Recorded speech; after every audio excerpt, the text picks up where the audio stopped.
वैसे इस दुनिया में लड़की होना ही जीवन को काफ़ी कठिन बना देता है। और जब आप दिखने में अच्छे ना हो, पढ़ाई लिखाई में भी अच्छे ना हो, तब सोचिए कठिनाई का लेवल क्या होता होगा। प्रिया बचपन से ही पढ़ाई लिखाई में कमज़ोर थी। उसका रंग सांवला था, नाक नक्शा भी बाकी लड़कियों की तुलना में इतना खास न था।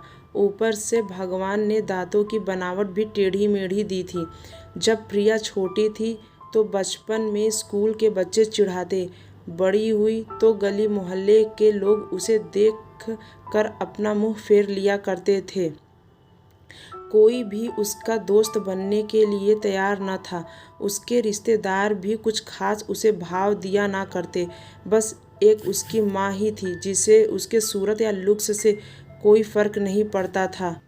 माँ प्रिया से और प्रिया माँ से बेहद प्यार करते थे। दुनिया भर की आलोचनाओं को सहने की शक्ति थी माँ प्रिया के लिए। जब कोई उसे डफर बोल देता था या जब कोई उसे बदसूरत बोल देता था, जब प्रिया को शादी के लिए देखने आए लोग उसे बिना पसंद किए लौट जाते, यहाँ तक कि जब खुद के पापा ही उसे मनहूस बोल देते, तब माँ ही थी जो उसे समझाती कि लोगों के बोलने से क्या होता है, तू तो मेरी प्यारी बेटी है। भगवान के इतने सारे अन्यायों के बावजूद प्रिया जीना सीख गई थी। वह खुश रहना सीख गई थी। जो भी गिने चुने लोग उसे बात करते थे, उन्हें चुटकुले सुनाकर हंसाया करती और खुद भी ठहाके लगा के हंसा करती थी। इसके अलावा एक और बहुत बड़ी खूबी थी प्रिया की, उसे खाना बनाने में बहुत मज़ा आता था। और ना सिर्फ खाना बनाने में मज़ा आता था, उसका बनाया खाना खाकर लोगों को भी जो स्वाद आता था वह उनको तृप्त कर जाता था। और यह उसमें अपने आप तो नहीं आया था। दुनिया के ठुकराए जाने के बाद उसने अपना सारा समय खाने की रेसिपीज और किताबें, रेडियो शोज और टीवी चैनल्स को समर्पित कर दिए थे। प्रिया की तारीफ़ तो कोई भी नहीं करता, लेकिन उसके हाथों से बने खाने की तारीफ़ वह हर व्यक्ति करता जो उसे चखता। इस एक गुण की वजह से प्रिया अपने आजू बाजू की औरतों में फेमस हो गई थी। क्योंकि जिसे भी खाना पकाना सीखना हो या कुछ नया पकवान बनाना सीखना हो तो वह प्रिया के पास आती और प्रिया भी खुशी खुशी उसे सब सिखाती।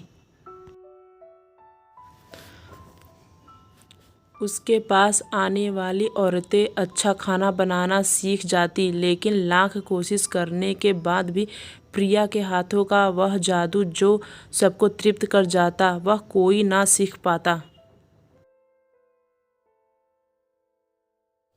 प्रिया की ज़िंदगी इन्हीं उतार चढ़ावों के साथ कट रही थी।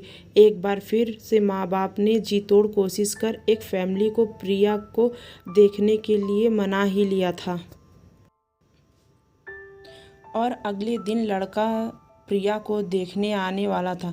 प्रिया को इस बात की खबर होने पर वह दुखी और गुस्सा हो गई थी कि बिना उससे पूछे पता नहीं क्यों माँ बाप लड़कों को बुला लेते हैं और उसका मजाक बनवा देते थे।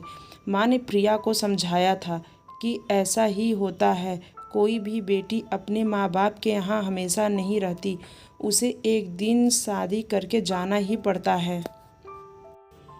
अगले दिन प्रिया सुबह सुबह ही लड़के वालों के आने से पहले ही सज संवर कर कहीं निकल गई थी।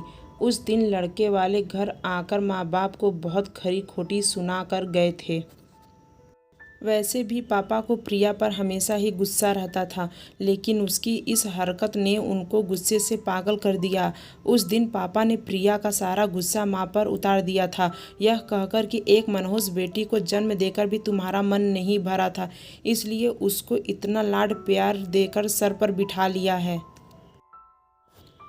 हमेशा अपनी बेटी के बारे में गलत बोलने वालों से नाराज़ रहने वाली माँ आज खुद प्रिया से नाराज़ हो गई थी और वह अब प्रिया के घर वापस आने की बेसब्री से राह देख रही थी ताकि अपना गुस्सा उस पर उतार सके। सूरज ढलने से पहले प्रिया घर लौट आई थी। उसके चेहरे पर एक अजीब सी खुशी थी। हाथों में एक चेक था और एक सर्टिफिकेट भी। प्रिया माँ से कुछ कहना चाहती थी, लेकिन इससे पहले कि प्रिया अपने मुंह से एक भी शब्द कह पाती, माँ ने उसे खरी खोटी सुनाना शुरू कर दिया। गुस्से में माँ बोलते बोलते इतना कुछ बोल गई कि प्रिया ने कभी सपने में भी नहीं सोचा था। माँ ने कहा, बाकी सभी लोग सही थे, तुम सच में मनहूस हो। तुम्हारी वजह से हर कोई परेशान है। अच्छा होता जो तुम पैदा होते ही मर जाती, यह दिन ना देखना पड़ता हमें। गुस्से में बड़बड़ाती और सब्जियां काट रही माँ ने एक बार भी प्रिया की तरफ नहीं देखा था। प्रिया माँ की बातें किसी पत्थर की मूरत की तरह सुन रही थी। पत्थर की ऐसी मूरत जिसके शरीर में तो जान ना हो, लेकिन आंखों से आंसुओं की धारा बह रही हो। प्रिया ने माँ से पूछा, माँ, क्या सच में तुम भी चाहती हो कि मैं मर जाऊं? क्या इतनी बुरी हूं मैं माँ? अभी भी गुस्सा सर पर सवार होने की वजह से माँ ने कह दिया हाँ। बिना एक पल भी सोचे प्रिया ने सीधा अपने कमरे में जाकर कमरा अंदर से बंद कर लिया था। 1-2 मिनट बाद गुस्सा थोड़ा शांत होने पर माँ को अपनी गलती का एहसास हुआ तो प्रिया के रूम के तरफ गई। उन्हें पता चला कि प्रिया ने रूम को अंदर से बंद कर लिया है। गुस्से में कुछ कर ना ले इसलिए माँ ने तुरंत पापा को इस बात की खबर दी। दोनों ने काफ़ी दरवाज़ा खोलने की कोशिश की, लेकिन जब नाकामयाब रहे तो दरवाज़ा तोड़ दिया। अपने स्कार्फ से फांसी का फंदा तैयार कर प्रिया पंखे से लटक रही थी। ज़्यादा वक्त नहीं हुआ था, वह सिर्फ बेहोश हुई थी। माँ पापा ने तुरंत उसे पंखे से अलग किया और बेड पर लेटाया। पापा ने तुरंत डॉक्टर को फ़ोन किया। तब माँ का ध्यान बेहोश पड़ी प्रिया के हाथ में पकड़ी एक चिट्ठी और पास में ही पड़े 5 लाख के चेक और 5 स्टार होटल के शेफ की नौकरी के लिए कन्फर्मेशन लेटर पर पड़ी, जो प्रिया अपने साथ लाई थी। माँ और पापा ने वह चिट्ठी खोलकर पढ़ी जो उसने अभी अभी लिखी थी। चिट्ठी कुछ इस प्रकार थी, मम्मी और पापा, मैं जानती हूँ मेरे जन्म से लेकर आज तक के दिन तक मैंने ऐसा कुछ भी नहीं किया है जिस पर आप गर्व कर सके, लेकिन मैं आपको बताना चाहती थी कि आज मैं खाना पकाने के नेशनल लेवल कंपटीशन को जीत चुकी हूँ और यह 5 लाख का चेक मुझे प्रथम स्थान आने के लिए मिला था। जजेस को मेरा खाना इतना पसंद आया था कि उन्होंने मुझे एक बहुत बड़े होटल में बतौर मास्टर शेफ की नौकरी के लिए कन्फर्मेशन लेटर ही दे दिया था। पूरी दुनिया मेरे खिलाफ है, मुझे इस बात का कभी भी फर्क नहीं पड़ा और ना ही बाबूजी की कड़वी बातें मैंने अपने दिल पर ली थी, क्योंकि मैं जानती थी बाहर से सख्त दिखते मेरे बाबूजी अंदर से तो मुझे प्यार ही करते थे। प्यार ना करते होते तो बिना मांगे मुझे कपड़े, मिठाइयाँ, पटाखे ये सब ना ला कर देते। माँ के प्यार को कोई क्या बयां कर सकता है। मेरी माँ मेरे लिए मेरी सारी दुनिया थी। जब माँ मेरे साथ होती थी मुझे किसी बात की परवाह ना होती थी। मेरी माँ मेरी थी, इसलिए मुझे किसी और की ज़रूरत ना थी।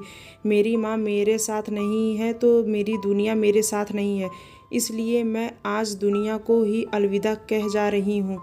मैं जानती हूँ आपने कभी ना कभी भगवान से यह दुआ ज़रूर मांगी होगी कि अगले जन्म में मेरे जैसे औलाद ना मिले, लेकिन मैं हमेशा यह प्रार्थना करती थी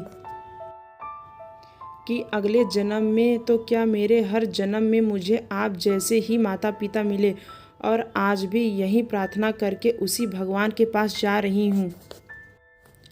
चिट्ठी पढ़ते पढ़ते माँ और पापा सर से पाँव तक पछतावे में डूब गए थे और बेहोश पड़ी प्रिया के सर पर हाथ फेरते हुए फूट फूट कर रो रहे थे। दोस्तों, पूरी कहानी सुनने के लिए धन्यवाद। मैं जानती हूँ यह कहानी आपके दिल को छू गई है। मैं उम्मीद कर सकती हूँ कि अब आप जाने अनजाने में किसी भी व्यक्ति का उसके बाहरी लुक्स की वजह से दिल नहीं दुखाएंगे।